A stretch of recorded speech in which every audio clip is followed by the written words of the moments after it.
ప్రభుత్వం ధాన్యం కొనుగోలు కేంద్రాల్లో కొనుగోలు చేసిన వరి ధాన్యానికి నగదు చెల్లింపులు చేయాలని ఖమ్మం జిల్లా రైతు సంఘం ప్రధాన కార్యదర్శి పొంతు రాంబాబు డిమాండ్ చేశారు. వరి ధాన్యానికి నగదు చెల్లింపులు చేయాలని విశాల సహకార పరపతి సంఘం కార్యాలయం ముందు రైతు సంఘం ఆధ్వర్యంలో ధర్నా నిర్వహించారు. వరి ధాన్యాన్ని అమ్మిన రైతులు నగదు అందక ఇబ్బందులకు గురవుతున్నారని రాంబాబు చెప్పారు. రైతులు ధాన్యం కొనుగోలు కేంద్రాల్లో ధాన్యం కాటాలు వేసి 45 రోజులు గడుస్తున్నా నేటికి నగదు చెల్లింపులు జరగలేదని వెంటనే పెండింగ్ బిల్లులను విడుదల చేయాలని డిమాండ్ చేశారు.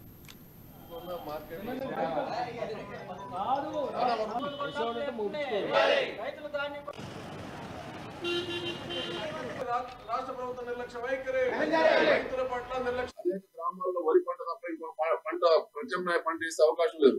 వానాకాలం సీజన్ ముగిసింది. యాసంగి సీజన్ లో ఇవాళ వరి వేశారు. ఎరువులు, పురుగు మందులు అవసరం ఉంది. కూలీల యొక్క ఖర్చు ఉంది. పిల్లగాళ్ళ చదువులు, కుటుంబ సభ్యుల అనారోగ్యానికి కూడా డబ్బుల కోసం ఎదురు చూస్తూ ఉన్నారు. వాళ్ళకి ఇతర పంటలు కానీ ఇతర ఆదాయం లేదు. ఈ మధ్య డబ్బులు వస్తేనే వాళ్ళ కుటుంబ పోషణ కూడా గడిచే పరిస్థితి ఉంది. రైతులు సొసైటీ కార్యాలయాలు, ప్రభుత్వ కార్యాలయాలు చుట్టూ తిరిగి ఈ రోజా రేపు వస్తాయని చెప్పి ప్రతిరోజు రైతులు వచ్చి ఎదురు చూస్తా ఉన్నారు. అనేక గ్రామాల్లో వరి పంట తప్ప ఇంకో పంట ప్రత్యామ్నాయ పంట వేసే అవకాశం లేదు. వానాకాలం సీజన్ ముగిసింది. యాసంగి సీజన్ లో ఇవాళ వరి వేశారు. ఎరువులు, పురుగు మందులు అవసరం ఉంది. కూలీల యొక్క ఖర్చు ఉంది.